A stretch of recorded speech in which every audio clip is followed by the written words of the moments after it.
Happy Sunday, everyone. Hope you're doing well. I've had a very productive weekend, checking things off my to-do list like crazy. So I'm excited to check another one off and do this musing.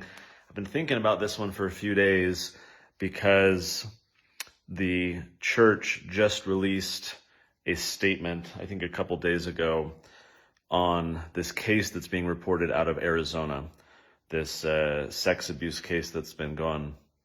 And it's nasty and it's horrible and all kinds of problems wrong with it. But it prompted for me this question of whether there's tension sometimes between doing what's right and protecting the image of the church. And I've had personal experiences in my own kind of political efforts, seeing this tension unfold, seeing that this desire to secure an outcome that protects the image of the church. Using those words, church leaders even using those very words, the image of the church. And of course, there's historical examples too, some of which I'll share here in this musing, that where people within the church, leaders of various kinds, seem to have this be a priority, the image of the church.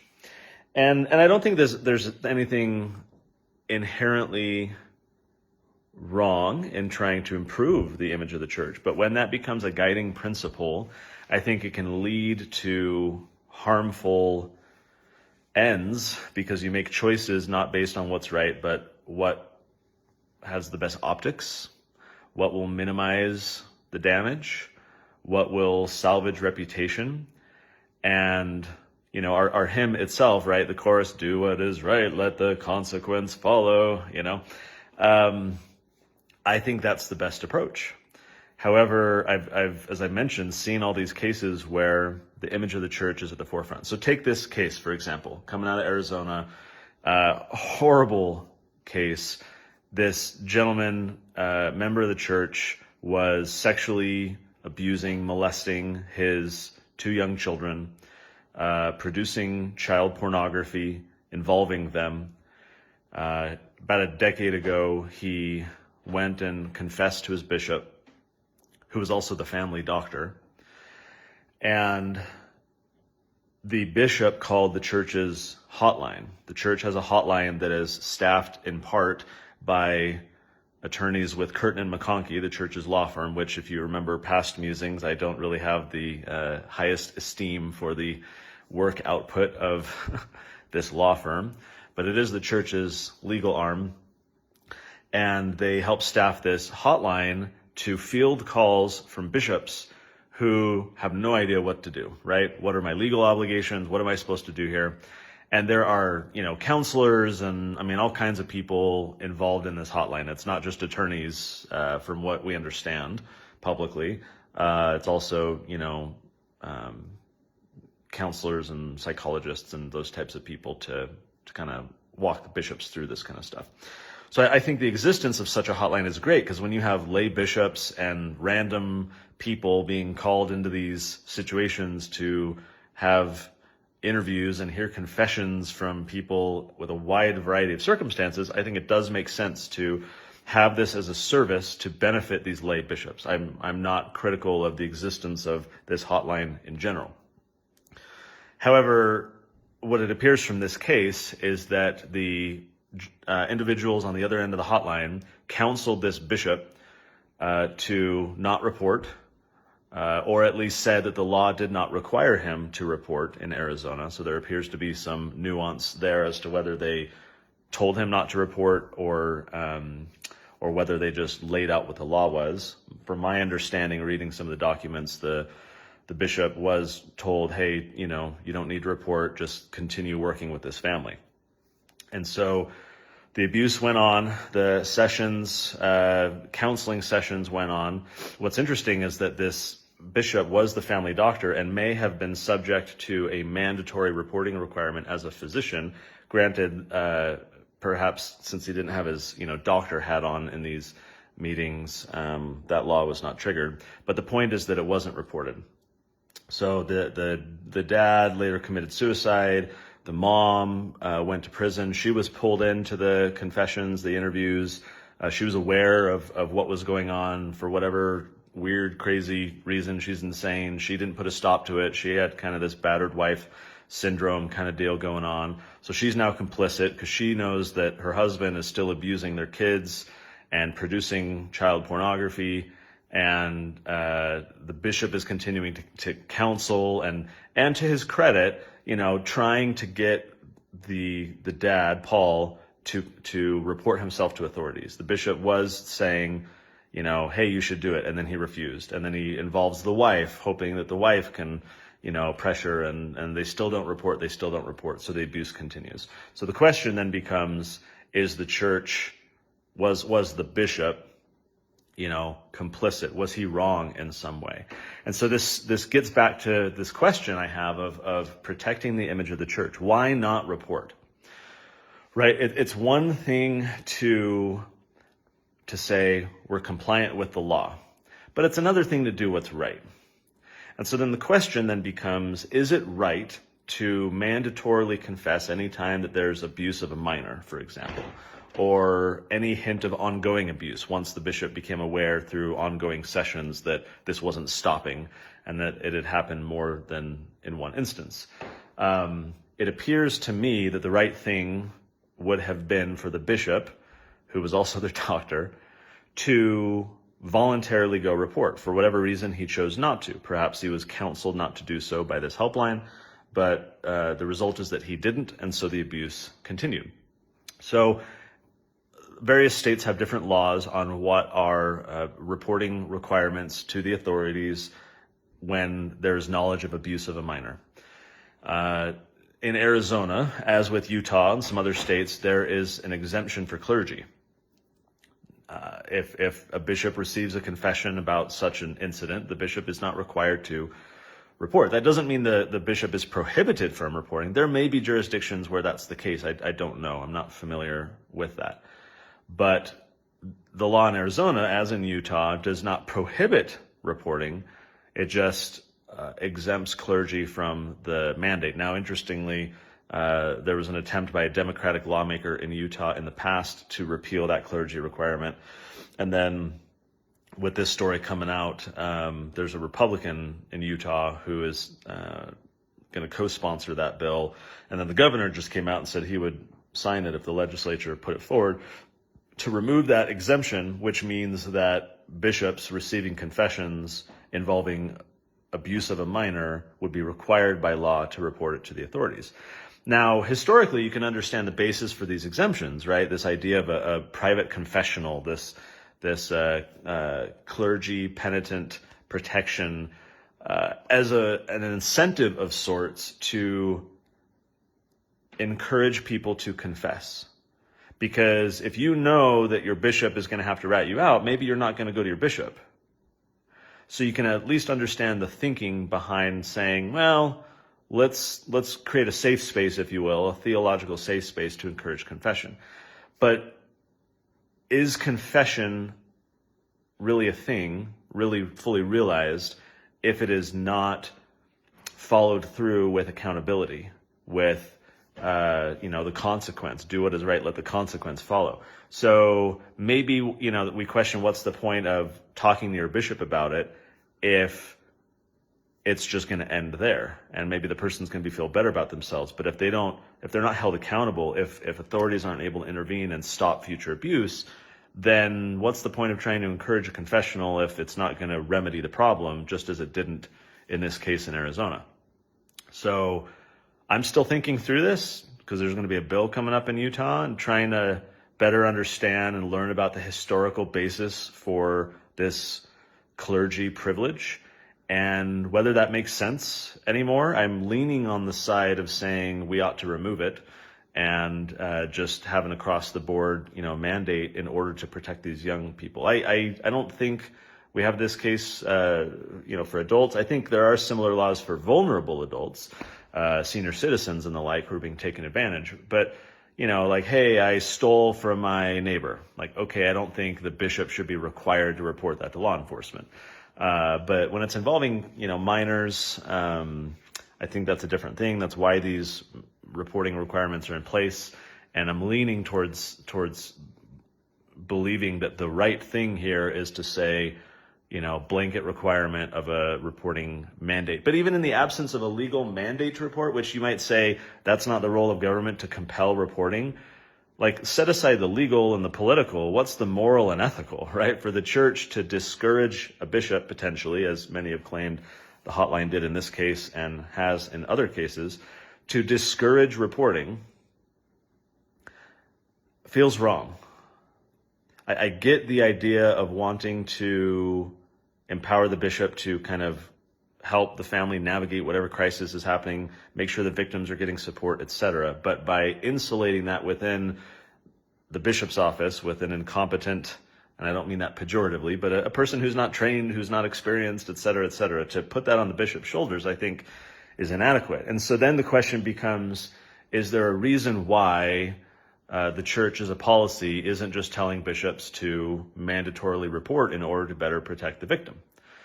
And I think part of the reason is image, right? Letting this get out. The Associated Press reporter who kind of, helped blow this up and prompted this response from the church, this very stern response that the church made. This Associated Press reporter was talking about how the church is not forthcoming with information, about the hotline, about other cases. It appears that the church wants to kind of keep everything under wraps, keep it quiet, not, talk publicly about this in any great detail. And so, then you think about the Catholic Church and all the crap they've been going through, and you got to wonder, okay, is it that we don't want public awareness of bad bishops and, abuse by members of the church, etc., in part to not have these sordid news stories and things happening that might tarnish the image of the church? Is that driving this at all?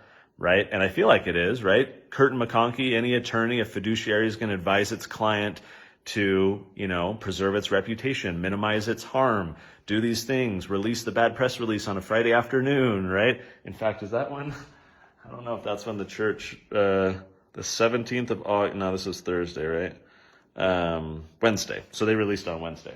But, attorneys will often say, let's minimize the harm as much as possible. And so you can see Curtin McConkie taking a route that is going to best protect their client. And so while that's legally permissible to not report unless required to, while that is a legal method available to them, I don't know that that is the moral and ethical thing. I don't know that that is the right thing for the church to do. And then, of course, it brings to mind the story I shared on a past musing about how I've fought the church in various political things over the years, and about how kind of circuitously the church, someone in the church prompted this idea that led to a bill trying to make it a felony to record a bishop's interview or any interview. So Utah has what many states have, which is a single party recording consent law. What that means is if I'm in a conversation with you, I can secretly record our conversation without your knowledge or consent. And this is a fantastic thing for a lot of reasons. I mean, think of a battered wife, right? Like to be able to collect evidence against your, someone else and be able to use that to seek legal accountability. You're not going to go and say, hey, can I record you abusing me? And, then the evidence gets tossed out of court because you recorded illegally and all these things. So it's a good law to have, that anyone can record any conversation of which they are a party, right? You can't spy on other people, but if you're, part of the group, you can record. And so there was this bill in Utah to remove that protection from the law, which would make it a felony. This bill would have made it a felony to record anyone without their consent. And the genesis of this was that there had been a couple individuals in recent months who had been in disciplinary councils with, the high council or the bishop, and they recorded those conversations and then posted them online. And in some cases, you might say that that was very unflattering to those high council members or the bishop or the stake president, because the world's perception of those councils and those bishops, and the questions that are being asked seems weird or wrong or whatever. And so it was designed to embarrass the church. Again, the image of the church. And so in response, here comes this suggestion from the church over to, another organization, which prompted this legislator to run a bill. And so when we opposed it and started making a stink about it, the dominoes started falling, and then we figured out, oh, this originated with the church because of these interviews, which you might presume then was all triggered because of protecting the image of the church and criminalizing people from leaking these audios that might be unflattering to the church. So that's what's going through my mind as I think about this Arizona case. I think of the medical cannabis case that I've talked about many times, and how in the conversation with the representative from the church, I think I counted at least 5 instances during these early conversations where the term image of the church came up. We're talking at a high level before later getting into the details, and we're going over all of the, conflict and controversy. And it was a tense conversation because we had been publicly sparring over Prop 2. But over and over again, there was this desire to protect the image of the church in our negotiations and dealings. And that's when I was kind of like, oh, wait, what? Here I am just focused on trying to do the right thing and make sure these patients aren't treated like criminals and, build public support and change people's hearts and minds and do whatever it took to get that law changed so that tens of thousands of people could get the medicinal relief they needed without their kids being taken away or losing their gun rights or all the things, right? So I'm like laser focused on, from my perspective, doing what is right. And then here I hear this pushback of image of the church, image of the church, image of the church, after they had publicly come out to oppose it and then had to figure out how to navigate that because suddenly they were dealing with all this flack in the public and this pushback from conservative members of the church who don't understand what's going on. And I think they stepped in it a little bit. And so needing to navigate how to get out of that and preserve the image of the church became an important facet of our conversation. I think of the vaccines, right? With all this stuff we've been through in the past couple of years. I mentioned this on Amusing months ago, this idea that we should be good global citizens and that we, went along with the CDC and the WHO and all these organizations with their ulterior motives and corrupt people and everything else, and going along with all of that and shutting churches down and spacing pews out and stopping programs and all these things. It's like, the desire to be a good global citizen as a church or as individuals, to me, very much reeked of this desire to protect the image of the church, to not look isolated, to not be, you might say, peculiar compared to the norm. We went along with it. We swallowed what all the recommendations were, and they were institutionalized, right, from the top, with our leaders telling us that these jabs were safe and effective, which they're neither, and telling us to mask up and be good global citizens and all these things. To me, the foundation of that was all centered around, navigating the image of the church, navigating the protection of the image of the church in this highly volatile circumstance. And I don't want to imply bad faith or ulterior motives on the part of church leaders who were in the middle of all that. That's not my intent or what I'm implying. The point is that I believe that the image of the church has become a guiding principle by which some of these decisions are being made, right? These are imperfect people. These are highly volatile circumstances, including the story I'll mention in a moment. It's difficult to navigate these things. My concern is that when protecting the image of the church is a primary motivating factor or guiding principle, the wrong decisions might be made because you're factoring in something that I think shouldn't be factored in. We should do what is right, focus on that, let the chips fall where they may. Do what is right, let the consequence follow. And so, as important as it is to hold ourselves out well, to have people like us, to have them open doors to missionaries, to be perceived as, likable and friendly and supportive and all these things by those we're trying to preach to and convert. As important as all that is, what's more important is doing what's right. And if we subordinate that to this focus on protecting the image of the church for long-term benefit, for secondary corollary type benefits, we are minimizing the primary principle, which is doing what's right. So then I think of World War II. I've shared this before, right? The church is kind of ingratiating itself with German leaders, especially contrasted against the Jehovah Witnesses. There's a fantastic book written by a non-Mormon historian called Moroni and the Swastika, which I encourage everyone to read, where he kind of compiles a lot of this, of how the church handled itself. Oh, cute little chipmunk over there. Sorry. Squirrel. How the church acted during World War II, especially as compared to folks like the Jehovah Witnesses that said, we're not joining your youth organizations, we're not pledging to your flag, we are following Jehovah, etc. And of course they were, decimated and churches shut down and everything else. But they did what was right from my perspective. They let the consequence follow. They're still around. Yeah, many were abused and killed, and no doubt a lot of suffering happened. But what is the lesson we can draw decades later from the actions? I look at the Jehovah Witnesses and I see courage, right? I see heroic effort to stand on principle, to be ruthlessly committed to your doctrine, even though I might disagree with it. I look at that and I can draw powerful lessons for my life and for others that I can share.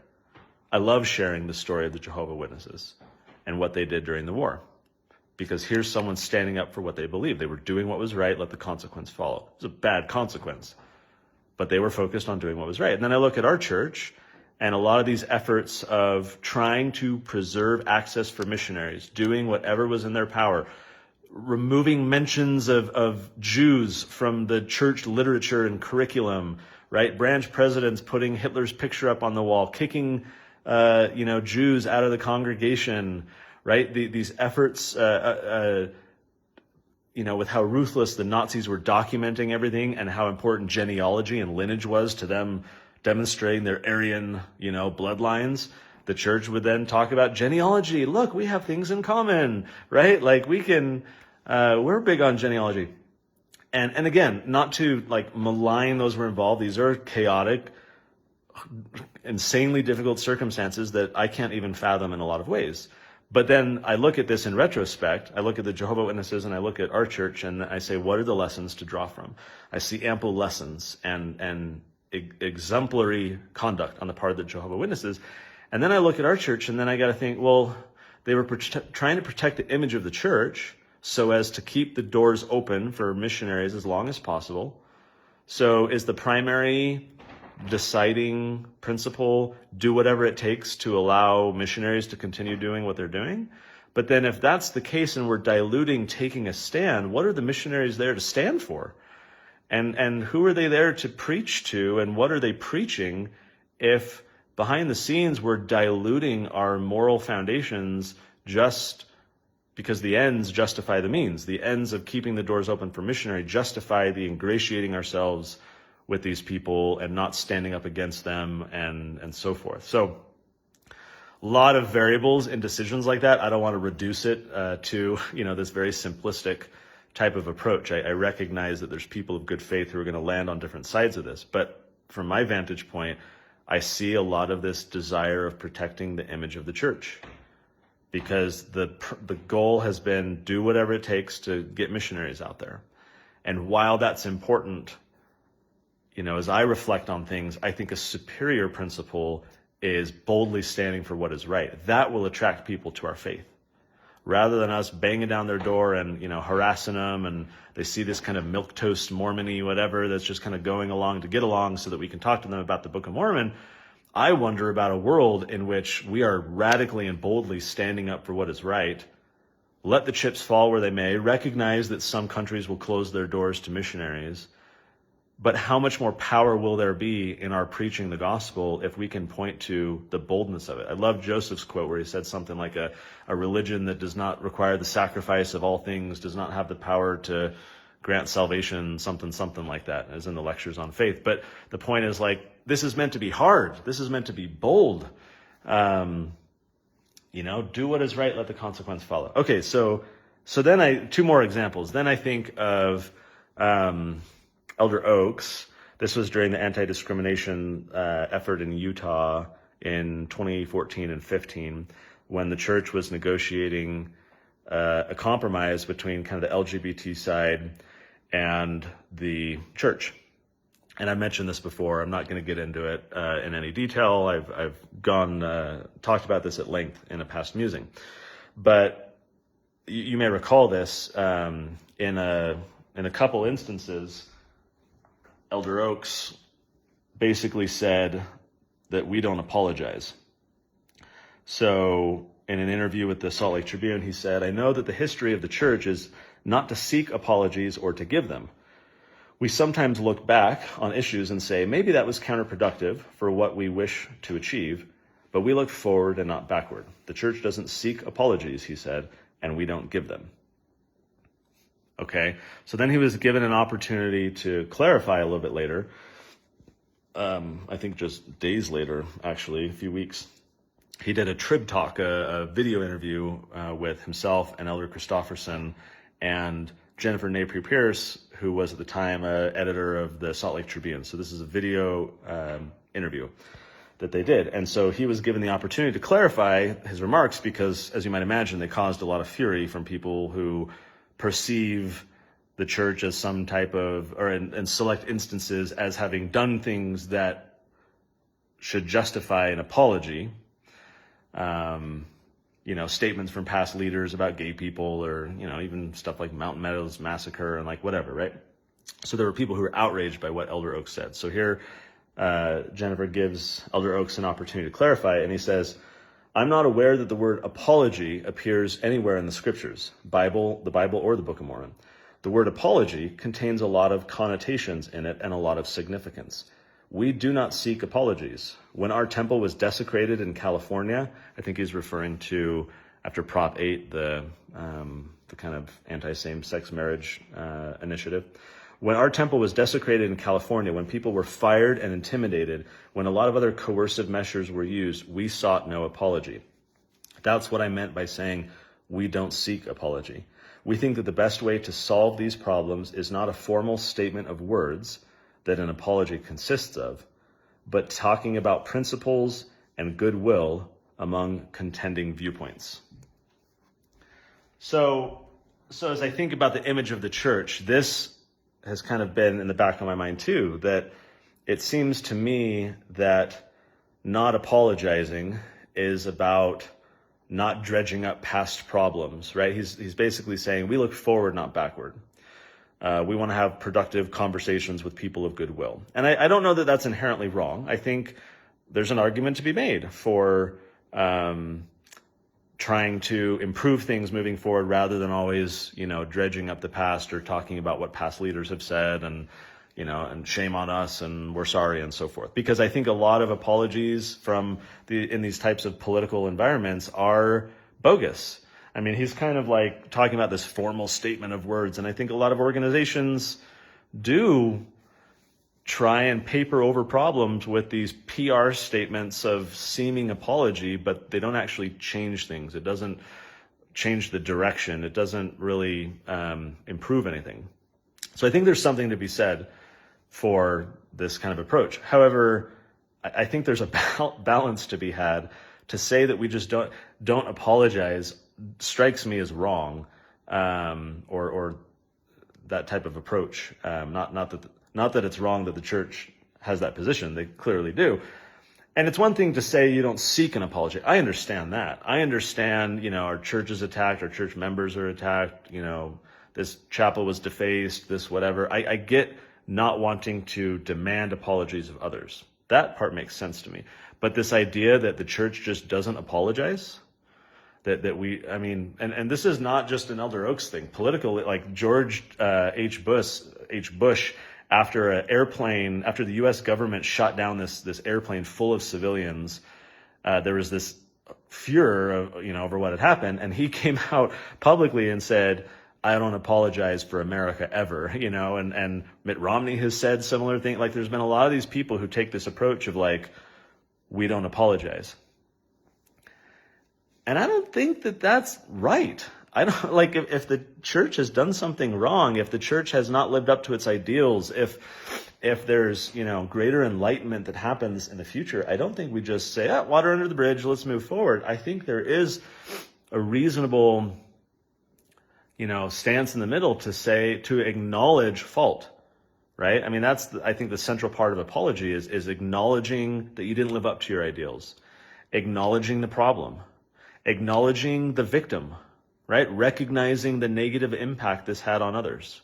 And I'm not going to talk right now about what the church should or shouldn't, in my view, apologize for. But my only point in bringing this up is I think a blanket ban on apologies is wrong. And to me, it smacks of protecting the image of the church, right? Again, I'll set aside not seeking apologies. That part, again, makes sense to me. We're not going to go around and just demand people, apologize to us. But to never give apologies, to never be apologetic as an institutional position, in my mind, seems a very PR, legalistic, driven type of thing to minimize liability, right? And protect the image of the church. Final example I'll share. I wrote about this in Christ versus Caesar. So, 9/11 happens. Congress authorizes the use of military force. They're going over into the Middle East. It was October 2nd, 2002, when that bill was introduced in Congress. 90% of the public supports retaliatory attacks for 9/11. War fervor is high. People want to go over there and eliminate Saddam Hussein, even though he has nothing to do with the attacks on 9/11. Of course, we later learned there's no weapons of mass destruction. This was premeditated, that there were people in the Bush administration who wanted to go depose Saddam and all the things, right? And so just a few days after this bill was introduced, then Elder Russell M. Nelson gets up in General Conference. And he delivers this address all centered around the Golden Rule. He talks about the Prince of Peace. Blessed are the peacemakers, for they shall be called the children of God. He talks about the Golden Rule. He taught that the scriptures condemn wars of aggression, and that despite conflict, peace is a prime priority that pleads for our pursuit. He had a lot of fun doing that alliteration. I like alliteration too. Peace is a prime priority that pleads for our pursuit. He says that resolution of present political problems, he was really latching on to his P's, resolution of these problems will require much patience and negotiation. And then he goes on for paragraphs to talk about Prince of Peace. He reminds us that God has told us to renounce war and proclaim peace. He said that we should follow after the things which make for peace. We should be personal peacemakers. And then he said, lip service is not sufficient. We should live the Golden Rule. Okay, fantastic address. This is totally Christian, biblical, Mormon, all the rest. This is what Jesus has to say on the topic. Here's Elder Nelson in the middle of all this war fury, sharing this message. Now you can imagine what the response was. So I'll read a little portion from the book. Let's see. Dissent from the build-up to war was rare at the time, so the backlash from mainstream media was unsurprising. The Associated Press, interestingly, it's the same organization that is doing this Arizona sex case, and the church's statement coming out against it said this. They said, since the church released its first statement, no, that's not what I wanted to share. We are puzzled as to why or how a media source as respected as the Associated Press would make such egregious errors in reporting and editing. So 20 years ago, here's the Associated Press publishing a brief report stating that the, quote, Mormon Church issued a strong anti-war message, clearly referring to current hostilities in the Middle East, end quote. One newspaper's headline announced Elder Nelson had, quote, railed against war, despite his remarks expressing not a shred of anger or contention at all. The church was quick to respond, perhaps anticipating a public relations nightmare like the one that happened just 5 months later to the Dixie Chicks, when one of the band's members told an audience, we do not want this war, this violence, and we're ashamed that the President of the United States is from Texas. In that case, massive controversy erupted, boycotts ensued, sales tanked, radio stations stopped playing their music, and the band very quickly plummeted from red hot to has-been. I recently learned that they've rebranded as the Chicks because of the whole Dixie controversy, and that was interesting. But anyways, Drowning in war propaganda, Americans were quick to demonize anybody who did not support the war. Of course, this was I'll skip that part. One day after the conference ended, the church's public relations division issued a media advisory stating that some news outlets had, quote, misinterpreted the address and encouraged reporters and editors to, quote, consider the full text. The advisory from the church emphasized a minor part of the text in which Nelson cited the statist position of the church to urge its members fully to render loyalty to any country, including military service, even when fighting against others of their same faith. Notwithstanding this exception, Elder Nelson correctly condemned wars of aggression and justified war in cases only of legitimate self-defense, all the while repeatedly emphasizing that peace is possible, optimal, and what we should be striving for, even and especially during the run-up to full-blown military intervention.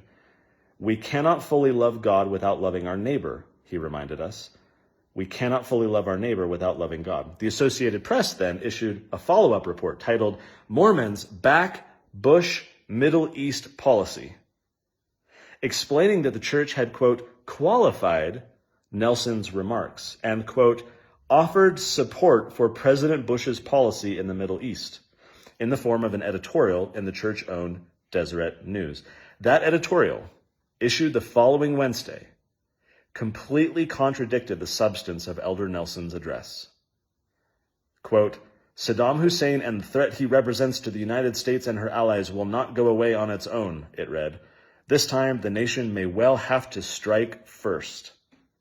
It concluded that, quote, Americans have known they must face Saddam again sooner or later. It appears the time has come. Why do I bring this up? I bring this up because that PR disaster was focusing on protecting the image of the church instead of doing what was right. What was right was Elder Nelson's remarks. That is a great address, superbly timed, in the middle of people worshiping gods of stone and steel, as Spencer W. Kimball said. They're idolizing the military and our national strength, relying on the arm of flesh, wanting to go kill people. And here's Elder Nelson pointing, as Jesus has, down a different path. He's excoriated in the public. It's claimed that he's sharing this anti-war message. The church gets institutionally gets scared of the backlash, just like happened shortly thereafter with the Dixie Chicks. 90% of Americans want to go to war. The church wants a good image. They don't want 90% of people to attack them. They don't want to get canceled or whatever. So the PR division, which, contrary to what some people think, is not independent, is not rogue, is not autonomous, what the church's PR division puts out is approved by the church's top leadership. So the PR division comes up with this thing to go qualify Elder Nelson's remarks, highlight this tiny little line where he says, yay, go military, go serve in the military, be loyal to your country, when that's like 1% of the address. And yet that's where the church focuses. Oh, but look, he was saying be loyal to your country. Mission accomplished, because the Associated Press in their reply said, oh, the Mormons now support Bush's foreign policy. Image of the church successfully protected. All the warmongers not going to have a problem with the church, right? They go point their ire at the Dixie Chicks or whoever. So the image of the church was spared. But the trade-off was doing what was wrong from my vantage point. The trade-off was cutting Elder Nelson's remarks off at the knees, destroying its potency, undermining Christ's message of renouncing war and proclaiming peace. Elder Nelson was doing exactly what God said. Renounce war, proclaim peace. That address is literally that. He renounces war and proclaims peace, points us all to do what Jesus said and did. That is literally what that address is, with this tiny little throwaway of like, oh, but be loyal, and even if that means being in the military.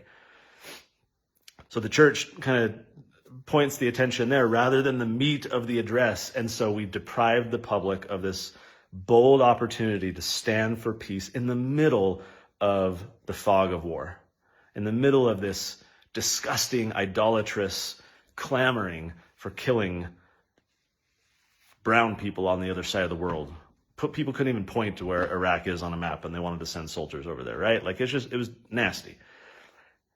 And here was Elder Nelson's address, perfectly timed. And the institution just fumbled it.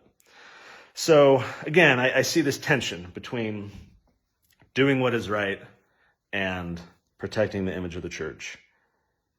And I don't know that that's going to go away so long as mortals are in charge. And I don't know how these decisions are made and whatnot, right? I recognize, again, people of good faith, lots of variables, highly volatile circumstances. But at least with the benefit of retrospect, we can see that there's been, from my perspective, some problems.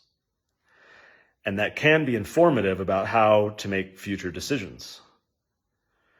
Because if we've missed opportunity to boldly declare the doctrine, all in an effort to hopefully get people to like us, what's the point of them liking us if we are so milquetoast in what we stand for that our doctrine is not attractive to them? I just can't help but think that bolder stands and less compromise for public image type stuff would be a lightning rod to attract the very, wheat among the tares who need to hear this. And I struggle when these kind of go along to get along statements are made, the be a good global citizen, we support Bush's foreign policy. When all these things are happening, when we say we don't apologize, when these things happen, then I think if I'm talking to my friends about the church who aren't members, what attracts them to the church? What would attract me? And I may be biased, I may be an anomaly. I recognize that I'm a weirdo in a lot of ways, but the strength of our doctrine is what's attractive to me. I mean, in this case, right, renouncing war and proclaiming peace. When you read in the Doctrine and Covenants, the Lord's law on war, where he basically says you have to be attacked 3 times and lift a standard of peace to your enemies before I will justify you in going out to war. That is bold. That is radical doctrine that we don't live by at all. That the church does not live by at all. It does not espouse it. It does not teach it. And yet it's sitting there in the Doctrine and Covenants. And the Lord says, this is an ensample unto all nations. I gave this law and then he lists all these people he gave the law to. And this is an ensample unto all nations, all people, all time. Wow. We've got some amazing doctrine, right? That's what's attractive to me. And I would hope that we can all do better at focused on doing what is right, even at the expense of the church's image, right? Because if I do something wrong and then I have to go make up for that, if I go to jail or if I have to publicly apologize, yes, apologize, or if it's known that I did this, right? My reputation might be damaged. But what's going to improve my image more in the long run? It's going through that process. It's being held accountable for what I did wrong, whatever that may be in our fictional example, because I don't do anything wrong, right? But it's being held accountable. It's publicly showing that I want to do better. It's being transparent about my efforts to improve. It's building trust through example. I don't know. So again, I'm not in charge of the church here. I don't have to, be responsible for these decisions.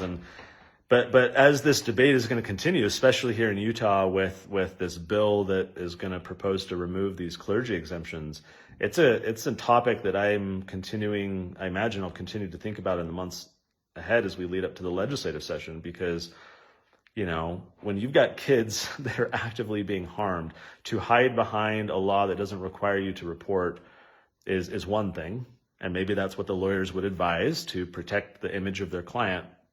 But I think we need to have a very healthy conversation, a robust conversation about what is right, not what is legally permissible, but, should we be okay with bishops not reporting when they know that kids are being abused? And I don't know, it's a tough issue. So something to muse on. Thanks for indulging my musing. I'm going to go keep working on my to-do list and crank stuff out. Hope you guys have a good Sunday, and we'll see you next week for the next musing.